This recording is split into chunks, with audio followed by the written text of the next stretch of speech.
Hi friends, welcome our channel നാത്തൂൻ tips and stitching. അപ്പോൾ നമ്മുടെ വീഡിയോസൊക്കെ നിങ്ങൾക്ക് ഇഷ്ടപ്പെടുന്നു വിശ്വസിക്കുന്നു. ഇനിയും ഞങ്ങളുടെ ചാനൽ സബ്സ്ക്രൈബ് ചെയ്യാത്തവർ സബ്സ്ക്രൈബ് ചെയ്തോളൂ. അതേപോലെ തന്നെ നിങ്ങളുടെ വിലയേറിയ കമൻസുകൾ ഞങ്ങൾക്ക് ആവശ്യമാണ്, എന്നാലാണ് ഞങ്ങൾക്ക് ഇമ്പ്രൂവ് ചെയ്യാൻ പറ്റുള്ളൂ.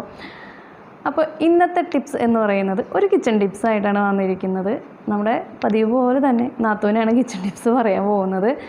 ഒരു ബീഫ് കട്ട്ലേറ്റ് എങ്ങനെ ഉണ്ടാക്കാം, അത് വളരെ എളുപ്പത്തിൽ നല്ല കുറച്ച് ഇൻഗ്രീഡിയൻസ് ഒക്കെ വെച്ച് നല്ല ടേസ്റ്റി ആയിട്ടുള്ള ബീഫ് കട്ട്ലേറ്റ് എങ്ങനെ ഉണ്ടാക്കാമെന്നാണ് നമുക്കിന്ന് നാത്തൂൻ പറഞ്ഞുതരാൻ പോകുന്നത്. അപ്പോൾ നാത്തൂൻ്റെ ടിപ്സൊക്കെ എങ്ങനെയാണെന്നൊക്കെ നമുക്ക് വീഡിയോയിലൂടെ കാണാം. ഹലോ ഫ്രണ്ട്സ്, നമ്മളിന്നിവിടെ ചെയ്യാൻ പോകുന്നത് നല്ല ബീഫ് കട്ട്ലേറ്റ് ആണ്. നമുക്കിവിടെ ബീഫ് കട്ട്ലേറ്റിന് ആവശ്യമായിട്ടുള്ള ഇൻഗ്രീഡിയൻസ് ബീഫ് ഉപ്പും മഞ്ഞൾപ്പൊടിയും ഇട്ട് കഷ്ണങ്ങളാക്കി വേവിച്ച് വെച്ചത്, ഇഞ്ചി അരിഞ്ഞു വെച്ചത്, ഇനി നമുക്ക് ചതച്ചെടുക്കണം, 3 മുട്ട, ഉരുളൻകിഴങ്ങ് വേവിച്ച് തൊലി കളഞ്ഞു വെച്ചത്, അത് നമ്മൾ ഉടച്ചാണ്, കൈകൊണ്ട് നല്ലോണം ഉടച്ച് ചേർക്കും, വെളുത്തുള്ളി, പച്ചമുളക് ചെറുതായി എരിഞ്ഞത്, മല്ലിയില ചെറുതായി എരിഞ്ഞത്, സവാള കൊത്തി അരിഞ്ഞു വെച്ചത്, പിന്നെ ആവശ്യത്തിന് ബ്രെഡ് ക്രംസ്. നമുക്കിനി ഇതിവിടെ എങ്ങനെയാണ് ഉണ്ടാക്കുന്നതെന്ന് നോക്കാം. ആദ്യം തന്നെ നമ്മൾ ബീഫ് മിക്സിയിലെ ജാറിലിട്ടിട്ട് ഒന്ന് അടിച്ചെടുക്കണം. മിക്സിയിലെ ജാറിലേക്ക് ബീഫിൻ്റെ കഷ്ണങ്ങളിട്ട് നമുക്കൊന്ന് അടിച്ചു കൊടുക്കാം.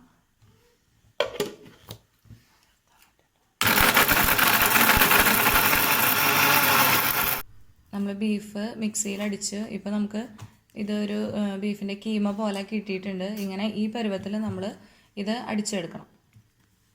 ഉരുളൻകിഴങ്ങ് നല്ലവണ്ണം കൈകൊണ്ട് ഞെക്കി ഉടച്ച് വെക്കണം. പാൻ നല്ലോണം ചൂടായി വന്നിട്ടുണ്ട്. ഇനി ഈ പാനിലേക്ക് നമുക്ക് ഓയിൽ ഒഴിച്ചു കൊടുക്കാം.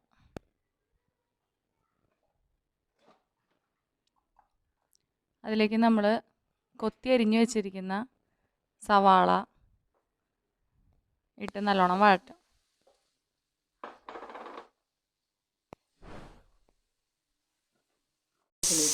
സവാള ഇട്ടതിന് ശേഷം നല്ലോണം പേസ്റ്റാക്കി വെച്ച ഇഞ്ചി വെളുത്തുള്ളിയും കൂടെ അതിലേക്ക് ഇട്ട് കൊടുക്കാം.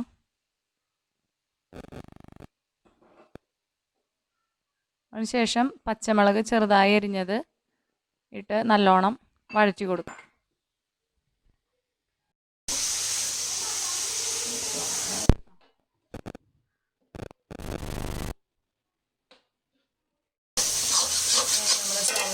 ഇഞ്ചി വെളുത്തുള്ളി പച്ചമുളക് ഇതെല്ലാം ചേർന്ന് ഇത് നമുക്ക് നല്ലോണം വാടി കിട്ടിയിട്ടുണ്ട്.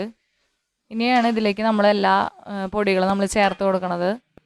ആദ്യം കുറച്ച് മഞ്ഞൾപ്പൊടി ചേർത്ത് കൊടുക്കാം.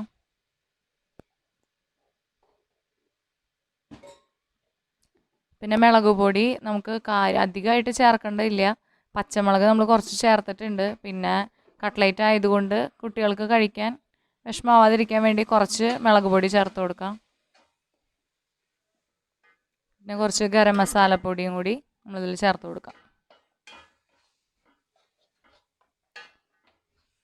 ആവശ്യത്തിന് ഉപ്പ് ചേർത്ത് കൊടുക്കാം. നമ്മൾ ബീഫിൽ ഉപ്പിട്ട് വേവിച്ച് വെച്ചതാണ്, അതുകൊണ്ട് അതിൽ കുറച്ചിട്ടുള്ള ഉപ്പ് നമുക്കിതിൽ ചേർത്ത് കൊടുക്കാം.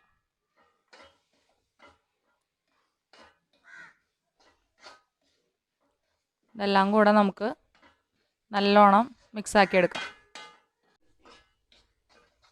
നല്ലോണം വാടി വരുമ്പോൾ, മുളകൊക്കെ നല്ലോണം മുരിഞ്ഞു വരുമ്പോൾ ഇതിലേക്ക് മല്ലിയില ഇട്ട് കൊടുക്കാം.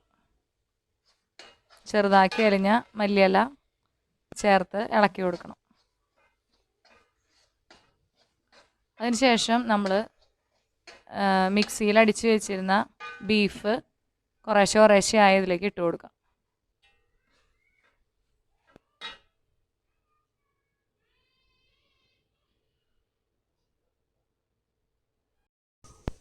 ഇതിലേക്ക് ബീഫ് നന്നായി മിക്സായി വരുമ്പോൾ ഇതിലേക്ക് ഉരുളൻകിഴങ്ങ് നല്ലോണം ഉടച്ചത് ഇതിലേക്ക് ചേർത്ത് കൊടുക്കാം.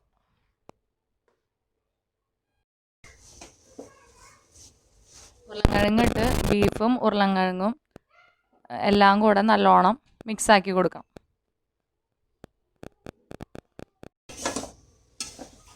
ഇപ്പോൾ ബീഫും ഉരുളൻകിഴങ്ങും മസാല എല്ലാം കൂടെ നല്ലോണം മിക്സായി വന്നിട്ടുണ്ട്. ഇനി നമുക്കിത് ചൂടാറുന്ന വരെ വെയിറ്റ് ചെയ്തിട്ട് നമുക്കിനി കട്ട്ലേറ്റ് ഉണ്ടാക്കാം. നമ്മളിപ്പോൾ പാൻ വെച്ച് പാൻ നല്ലോണം ചൂടായി കഴിഞ്ഞാൽ അതിൽ നമ്മൾ ഓയിൽ ഒഴിച്ചു കൊടുക്കാം. ഓയിൽ നല്ലോണം ഒഴിച്ചു കൊടുക്കണം.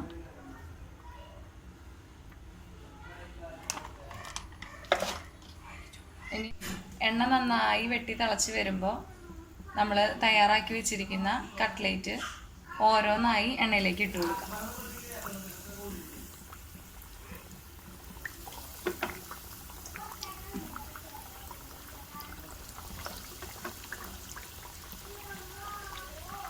ഇപ്പോൾ ഏകദേശം ഗോൾഡൻ കളർ ആയിക്കൊണ്ടിരിക്കുന്നുണ്ട്.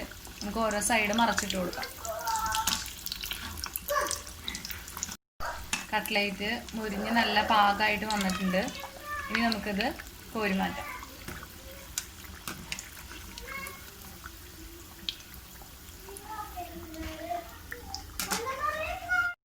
ഇപ്പോൾ നമ്മുടെ സ്വാദിഷ്ടമായ ഹോം മെയ്ഡ് കട്ട്ലേറ്റ് റെഡി ആയിട്ടുണ്ട്.